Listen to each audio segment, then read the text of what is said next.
King of the Pit Media signing in. Okay, I want to talk about.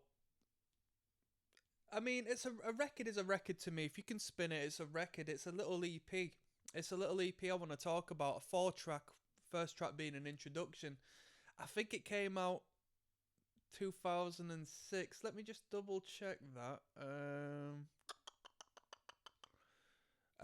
2007, this debut EP came out. They had a demo out prior, but who cares about that? We're not going to talk about the demo because the demo didn't reach me, man. But this was a band that I thought was very special.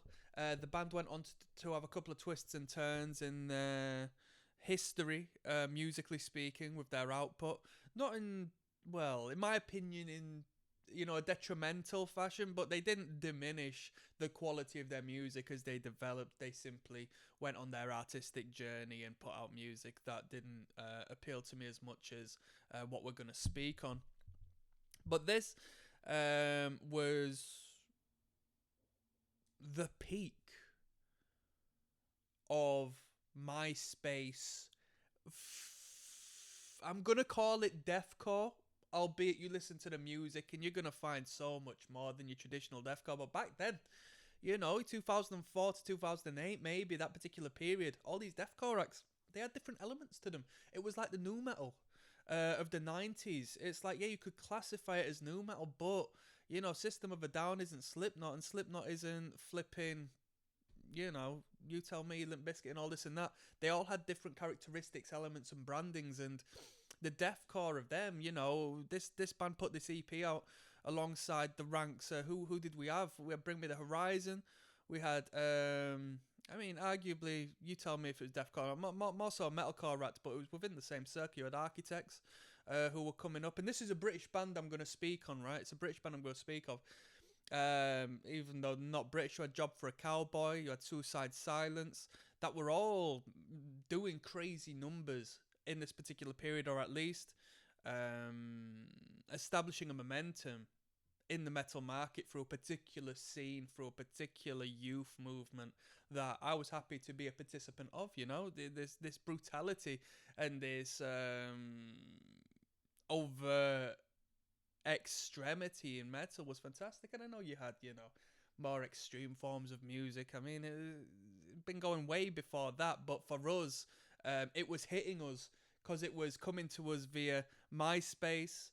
It was coming to us via a movement where kids were striking and had studded belts and dyed hair, and it's all been done before, yes, but we revisited it and revitalized it. And this whole brutality and pig squealing and so on and so forth was very exciting, to say the least. So, shall I get into it? Let me close myself down so I can show you the record, yeah? I don't know if these dudes touched America at all as far as, like, actually reaching them via online spaces and so forth. But in Britain, this was quite an enjoyable record. This is Annotations of an Autopsy, yeah? Welcome to Sludge City. So already by default, the album artwork was symbolic of, the edge that was necessary at that particular moment in time. I would relate this particular EP into deathcore, albeit it sounds nothing like your deathcore acts of the time. There is a fantastic brutality to this record that's sort of accentuated throughout the entirety of the soundscape you hear. So it's a very well polished record. I don't know who produced this record, but there's a little investment gone into there. The guitars, drop tune to hell and back. If they're not A, they're in B. They've got to be in B, right? Drop B. Dissonant, heavy, slow, arguably slam-esque in spaces, yet not necessarily being slam, more so, applying the dissonant, low denominator, chug factor of the deathcore breakdowns that were going on right about there.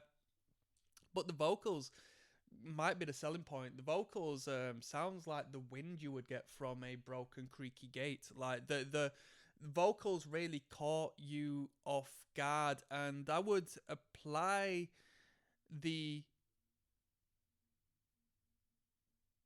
I would apply the initial first listen as a youth to this band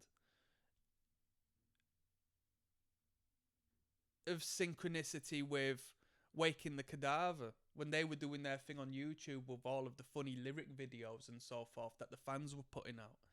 Chase Through the Woods, Blood Splattered Satisfaction, like the peak Waking the Cadaver period. And they actually went on to put on some half decent music. I think they're still performing, but you know, it's never going to compare to when you initially came across them and experienced the ridiculousness of them vocals. To cut this bit short, I just want to say this band went on to then put out a full length album called Before the Throne of Infection. I think that's what it was called, and that was okay. That was okay. That was following the same theme, but from there they took a lot of different twists and turns. They put out a death metal record, like more of a traditional rooted death metal record in 2010, 2011, and then from there they put out like an EP which was you know, like heavy hardcore style stuff, and I thought that sucked. At that point, I thought they were trying to kind of, you know, for lack of better terms, sell out. You know, try to just hook onto an audience. But this was such a unique sound, in my opinion. It was grotesque, gruesome, intense. Disgusting as far as the vocal content was concerned, and some of the heaviest hitting, powerful gang chant vocals, which were misogynistic as hell. Like, it was, oh man, I I would like you to listen to the record to hear the gang chants, because, and yeah, leave a comment saying that I sent you there. Yeah, I can't comment on the gang chants. They're gross and they're stupid. But they were powerful and edgy as hell. Like when you're first getting into horrible extreme music and you're listening to bands like Dr. Flippin' Acula and you know, exploring this brutality. This was a great EP. This was a really great EP. I think I got put onto this by one of my friends who was a year above me. He was a year older, and he said, "Bro, you got to check out a few of these bands," and he put me on. You know, I wasn't on MySpace personally, but I knew, you know, I'd explored it and stuff, and I think a lot of the band momentum got picked up because the band's title started with an A, and like when you went on music genres on MySpace Music, if you search like deathcore or something along the lines of that, it was one of the first bands that came up. You know. AOAA, it used to be abbreviated by Annotations of an Autopsy. Yeah, absolutely fantastic record, absolutely fantastic act.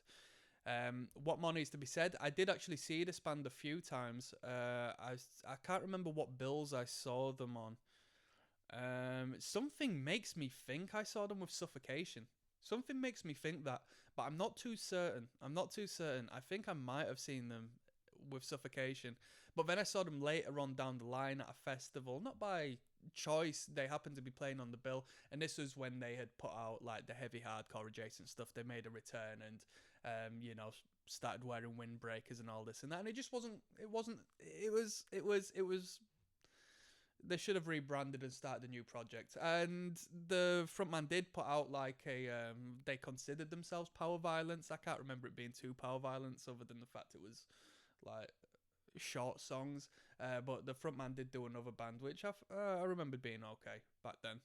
But yeah, I want to put some respect on that record. This was a defining record. Welcome to Sludge City by Annotations of an Autopsy. I put that up with the Waking the Cadaver early stuff. And yeah, just influential as far as the brutality is concerned. You know, your death metal heads will hate it, but you know, it's a lot more intense and it's a lot more heavy than most traditional death metal music, most definitely. I'm signing out on that. One piece.